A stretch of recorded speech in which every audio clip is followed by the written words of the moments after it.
Como Dale. siempre, un placer verte. Un abrazo grande y lo sigo mirando y escuchando. Javier Milei, bienvenido, ¿cómo estás? ¿Qué tal, José? Un gusto estar aquí. Bueno, presidenciable. De golpe te miden para presidenciable cuando para muchos eras el científico loco hace un par de meses que hablaba de política. ¿Es una de tus aspiraciones?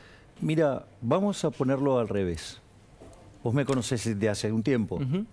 La pregunta es, parado en el 2019, ¿vos te imaginabas este reportaje así? No. Ok, pensar en el 2023, con las características que hoy presenta la economía argentina, me parece muy arriesgado, un ejercicio muy osado, por decirlo de alguna Bueno, pero te manera. voy a mostrar los datos, ya que los tenemos, viste que acá hay una producción que trabaja y mucho. No, y está bien, quiero digamos, mostrarte... o sea, yo no voy a renegar de eso, lo que digo es... Sí, parás la pelota. A ver, parados hoy, mirar el 2023 me parece muy arriesgado, muy, no sé, no muy serio de mi parte. Sí, sobre todo en un país que hay congelamiento de precios por un fin de semana. Pero mirá la encuesta, dice, ¿cuán probable es que votes al espacio de liberales en general en las elecciones a presidenciales de 2023? Esta es una encuesta de la consultora CB. Dice, seguramente lo votaría un 5,9, no me interesa votarlo, 61%, y podría votarlo 16,2. Y hay un espacio más, una placa más con lo que sigue, que te dice, si tuviera que elegir entre estos precandidatos liberales para elecciones a presidente de 2023, ¿a quién elegiría? Y primero en esta liga, con 13,7, apareces vos, pero vos decís, ojo, muchachos, esto es futurología. Claro, me parece que es muy prematuro en un país que muestra las características que tiene hoy Argentina. Argentina, sinceramente, no solo los desequilibrios que acarrea estructuralmente, que ha hecho de ser el país más rico del mundo a inicio del siglo XX, hoy sea 120, sino los que tiene que ver con la coyuntura presente. Si vos te fijás, el desequilibrio fiscal para este año está en zona de riesgo, ¿no? Porque 8% del PBI, si sumás nación, provincia, municipio y el Banco Central. Ahora mirá, para tener un orden de magnitudes, porque aparte venimos de 11 del año pasado. Fíjate esto, el Rodrigazo fue con 14 puntos el PBI. La tablita cambiaria en el 82 con 11. La hiperinflación de Alfonsín en el 89 con 8. La convertibilidad voló por los aires con 7. Es decir, 11 el año pasado fue un disparate y si a este año le sumás 8 más, ya digamos tenemos un problema enorme. ¿Dónde está escondido eso? Eso está escondido adentro del balance del Banco Central. Entonces vos hoy tenés un desequilibrio monetario de más de 10 veces a 1, que tiene que ver con la potencialidad de expandir la oferta, ya sea por lo que tiene que ver con las LELIQs y los pases que tenés y por el déficit que tenés que financiar, que eso te podría hacer multiplicar la cantidad de dinero por 3,5 veces, y el sobrante de dinero propio de vos tener restricciones en el mercado de cambios, y eso porque vos tendrías menos pesos que los que hay, pero como no te dejan comprar dólares, entonces hay una masa de pesos no deseados, pero están ahí artificialmente, y eso también es entre 3 y 4 veces. Entonces yo multiplico 3 por 3,5, me da 10,5. Quiere decir que yo tengo escondido debajo de la alfombra 950% de inflación. A eso le tenés que sumar que la brecha cambiaria, vos tenés más de 100% de brecha, si mirás contra el contado con liqui, pero ¿cuál es el punto? El punto es que vos tenés una montaña de regulaciones que hace que el Everest parezca enano. Sí, ahí hay una habilidad que tiene el gobierno kirchnerista y la había tenido en oportunidades anteriores, que cuando vos llevas esto a una pelea del Banco Central, para la mayoría de la gente le suena lejano. No me refiero a vos, Milei, sino a cómo se maneja. En la época por ahí de Macri, en la última etapa, era más claro el tema de las metas de inflación, que no se cumplieron, era más claro también el tema de los objetivos que tenía el banco, pero ahora, como es una pelea más técnica, cuando estás dentro de las huestes del central, por ahí no es tan cercana. ¿Cómo crees que esa crisis se palpa en el común de la gente? A ver, hoy, si todo le sale bien al gobierno, el PBI per cápita va a estar 15% por debajo del 2011. El salario real es el del 2004. Cuando vos tomás el PBI per cápita está en niveles del 74. Cuando tomás el nivel de productividad está en los niveles del año 50. O sea, el conjunto de riqueza que genera el habitante promedio de la Argentina. Exacto, en un periodo de un año. Está para atrás. Entonces, y la contracara de esto es que tenés 40% de pobres medido por línea de ingreso, pero si corregís por aquellos que no tienen acceso al agua potable, que no tienen acceso a la luz y el gas, ese número trepa el 55%. Además tenés 11% indigentes, o sea, hay 5 millones de argentinos que no le alcanzan para comer. Entonces, vos si te fijás, tenés una coyuntura mucho peor que la que tenías previo al Rodrigazo, pero estás arrancando con 10 veces más de pobres. Sí, una foto muy compleja. Javier, quiero compartirte al presidente de la Nación, Alberto Fernández, que te usó, entre comillas, en un discurso de la siguiente manera. Él gestó la encuesta. Él gestó no lo sé, veamos. Si Milei no quiere hablar, que se quede encerrado con aquellos compañeros que tiene, que reniegan de la diversidad y niegan el terrorismo de Estado. Nada que hablar tenemos con ellos, que se queden allí. Si Milei no quiere hablar, que se quede solo, dijo el presidente. Muy desafortunada la frase del presidente, porque la realidad es que comete 3 errores groseros. El primero es cuando habla de que digamos que apoyo el terrorismo de Estado. Para apoyar el terrorismo de Estado debería haber estado. Tendremos que contarle al presidente, quizás no lo sepa, dudo que no lo sepa, que yo filosóficamente soy anarcocapitalista. Es decir, yo veo al Estado como el máximo enemigo, como la peor cosa que existe en el planeta es el Estado. Por lo tanto, sin Estado no habría terrorismo de Estado. Primer punto que habría que contarle al presidente, con lo cual es una contradicción. El segundo punto, que tampoco es menor, cuando dice que estoy en contra de la diversidad. Eso también es un error enorme. 2 de las instituciones más importantes del capitalismo tienen que ver con la división del trabajo y la cooperación social. La división del trabajo parte de asumir el hecho de que afortunadamente todos somos distintos y eso hace que tengamos distintas especializaciones y eso permite aumentar la productividad vía el comercio y es más, de hecho el comercio genera paz. El propio Bastiat decía que donde hay comercio no entran las balas. Entonces eso también está mal y después, a ver, el que dijo primero que no se quería sentar con él era yo. Porque yo le dije que yo no me siento ni con tiranos ni con inmorales. Y cualquier presupuesto que tenga déficit fiscal es inmoral, porque lo tenés que financiar. Si lo financiás con deuda, se lo cargas a las generaciones futuras. O sea, la fiesta tuya se la pasás a tu nieto, digo, nada, locura, ¿no? Si lo financiás con emisión monetaria, terminás generando inflación, terminás castigando a los más vulnerables. Y si lo financiás con nuevos impuestos, castigás al sector privado que produce y de vuelta, porque lo estás robando. Por lo tanto, yo no le voy a aprobar ningún presupuesto que tenga déficit fiscal. Y además, no solo eso, si lo va a ajustar, lo tiene que ajustar en la política, no sobre el sector privado. Javier, le voy a saludar a Pablo Fernández Blanco. Pablo, buenas noches, ¿cómo estás? ¿Cómo estás, José? Muy bien. Javier, de todas maneras vos ingresaste al Congreso. Imagínate que te llama Cristina Kirchner. ¿Irías al Senado a tomarte un café con ella, a charlar de economía y política o no?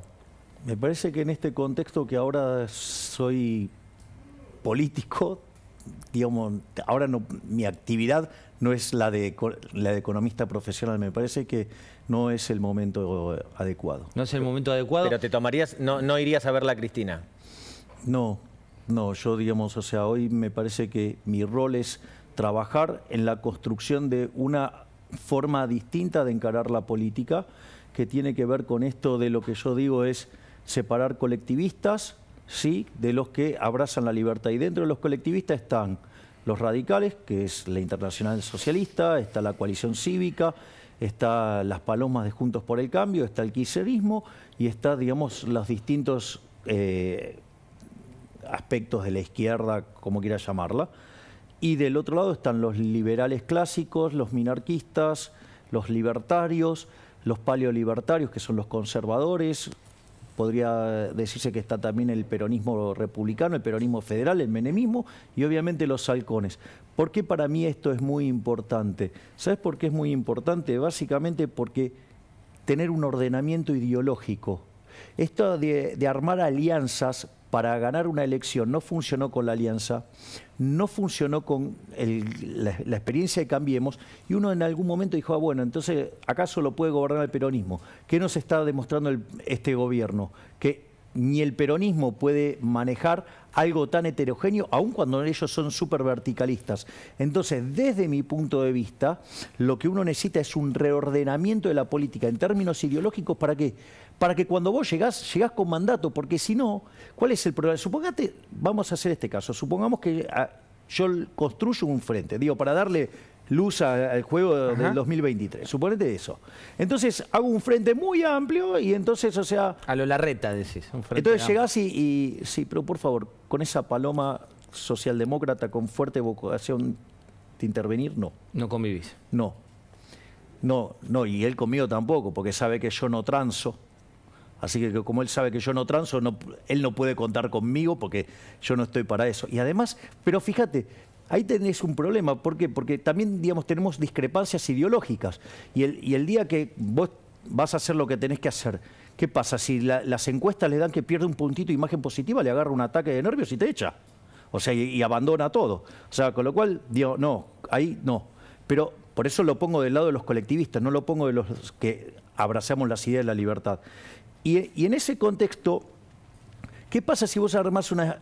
El problema es que cuando vos querés ir para algún lado, los distintos componentes de ese armado político te tiran para cualquier lado. Entonces, por ejemplo, yo lo escucho a Macri. Macri tiene una vocación liberal. Él, no del corte que tengo yo, digo, hay distintas familias liberales. Él es más tirando un liberal clásico. Ok, pero cuando él llegó, esta es una hipótesis mía, digo, me encantaría preguntársela. Yo cuando lo vi a él, lo vi en formato de economista, ¿no? O sea, entonces, la pregunta es, ¿vos podés hacer algo cuando querés hacer una reforma pro mercado con los radicales, que son de izquierda, con la coalición cívica, ¿me entendés? Que es alguien que, por ejemplo, te mandaron la ley de alquileres, te mandaron la ley de góndola, te metieron la renta financiera. ¿Cómo podés gobernar con esos?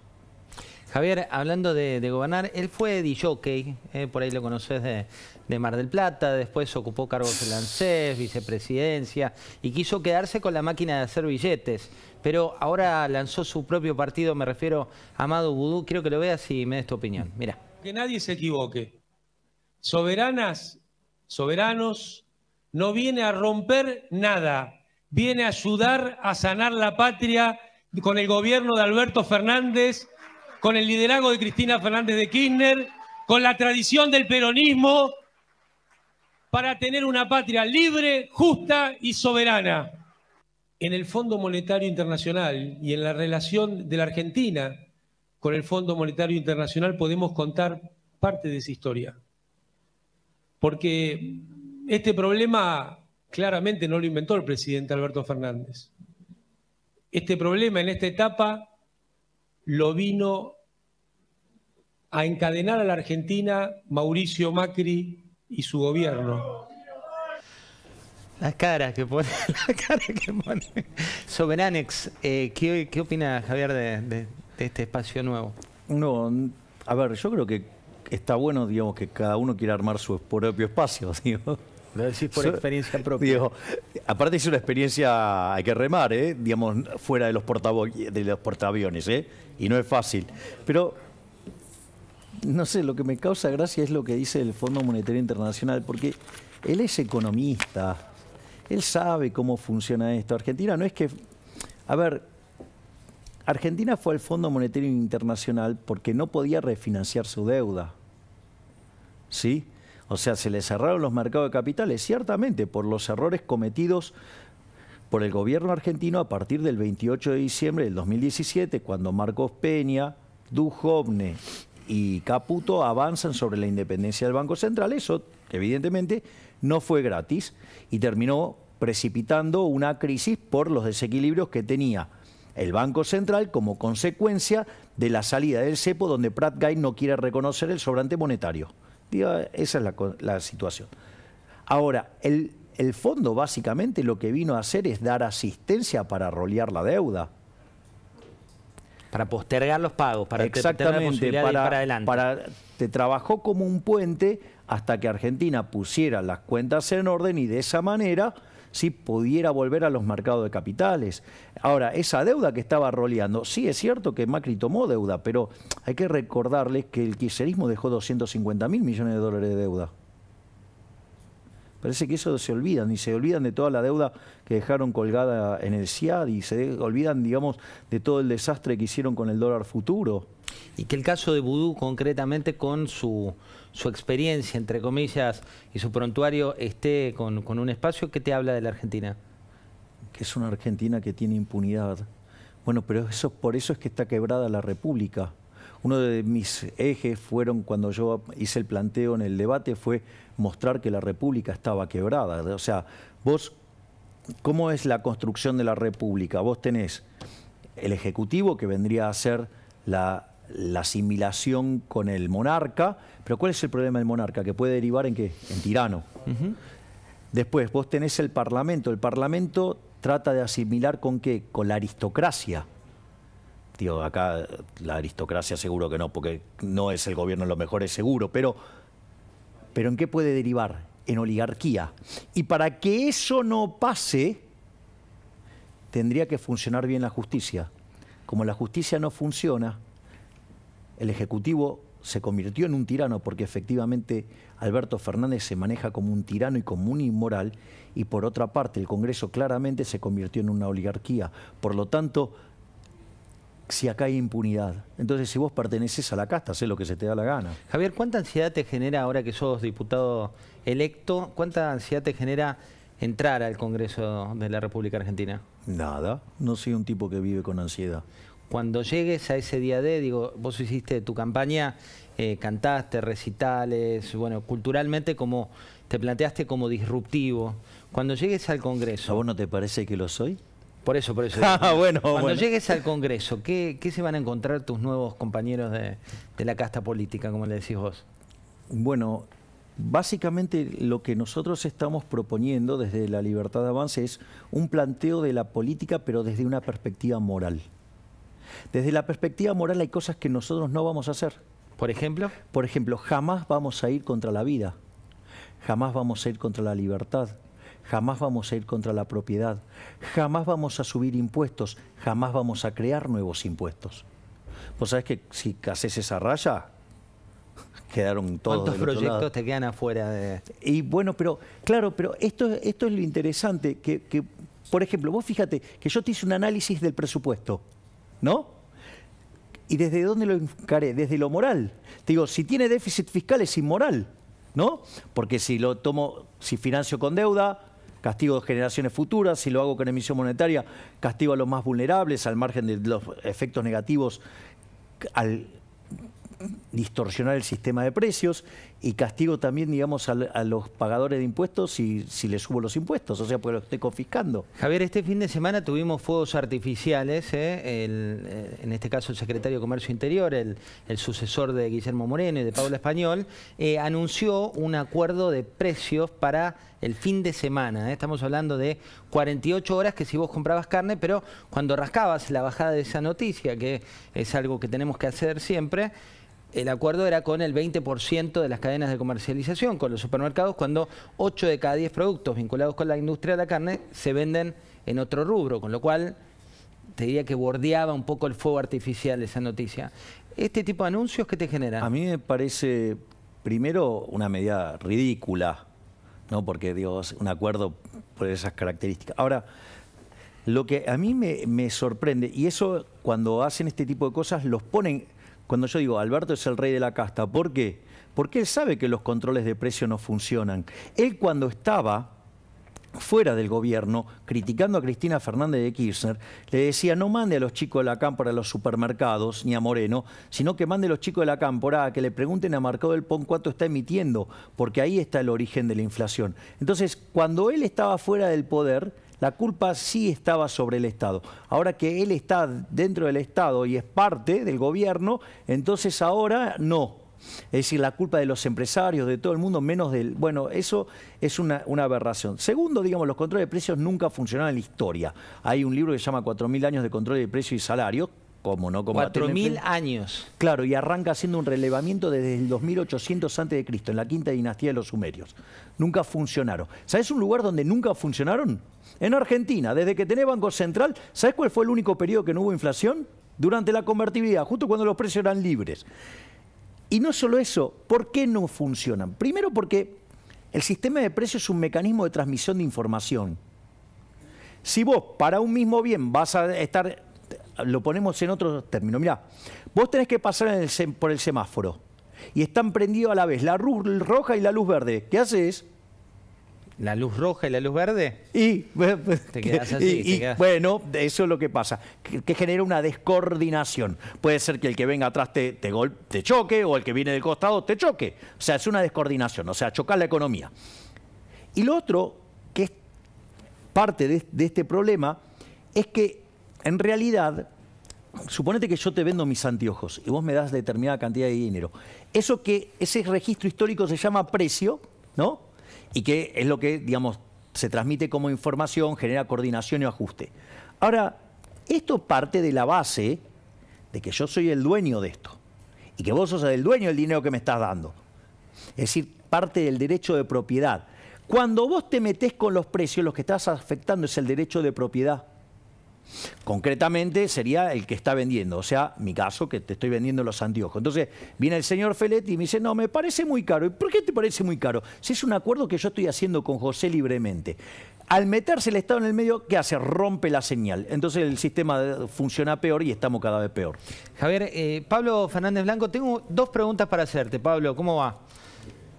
Fuiste uno de los protagonistas del fin de semana con una de las noticias que hablaba de Cristina, de Cristina Fernández. El título, decinos el título de tu nota. Sí, que en realidad Cristina Kirchner se pone al frente de un giro impensado por temor al abismo, algo así era el título de la nota. Esa que fue una de las notas más leídas del fin de semana, en 3 líneas, ¿qué es lo que desarrollaba? Básicamente que Cristina Kirchner dio el aval para hacer un giro hacia la ortodoxia. Seguramente Milei no va a estar de acuerdo porque nunca va a ser tan ortodoxa como lo que plantearía Javier, pero sí dentro del manual kirchnerista es un golpe de timón radical. Primero que nada, dio el visto bueno para empezar a gastar menos reservas en sostener un tipo de cambio ficticio. En segundo término, dio el visto bueno para que a partir de abril del año próximo haya aumentos de tarifas. Van a ser aumentos de tarifas importantes porque el año siguiente va a ser año electoral, 2023, y la idea es que no haya tanto aumento. Y el tercero, que no es tan ortodoxo, es que dio el visto bueno para que se aumenten los impuestos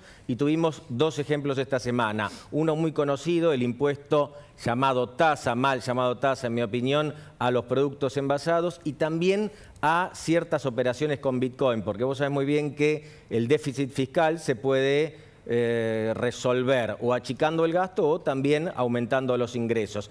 Todo esto que es nuevo, antes Cristina no había dado el ok y ahora sí, quizás tiene algo que ver con este espíritu pre-Rodrigazo que estaba, el fantasma pre-Rodrigazo que estaba volando sobre la Argentina. Bueno, Cristina Kirchner dio el visto bueno para todas estas cosas y es una rareza. Javier, la última tiene que ver con una Cristina ortodoxa e inmoral. De vuelta, impuestos, meterle la mano en el bolsillo al que labura. Subir los precios de los servicios, es decir, castigar de vuelta al sector privado. ¿Por qué no recalibran toda la ecuación económica financiera de los contratos y le quitan impuestos? ¿Sabías que la mitad del precio que vos pagás de las tarifas es impuestos? Es decir, que el esfuerzo que lo hagan, sí, los políticos. Y no solo eso, sino que además tener un acuerdo con el fondo no te va a asegurar nada. En diciembre del 2000, De la Rúa anunciaba con bombos y platillos el blindaje y terminamos en la peor crisis de la historia argentina. Así es que, en realidad, de vuelta, pero fíjate, el ajuste siempre sobre ¿quién? Sobre el sector privado, nunca sobre la política. Y eso es lo que yo me comprometí con los argentinos, digamos, con los porteños que decidieron acompañarnos en La Libertad Avanza, es que jamás vamos a ir contra los argentinos de bien. Nosotros queremos que el ajuste lo pague la política, no los argentinos de bien que se ganan el pan con el sudor de su frente. Javier, muchas gracias. Gracias a vos, José. Bueno, y ahora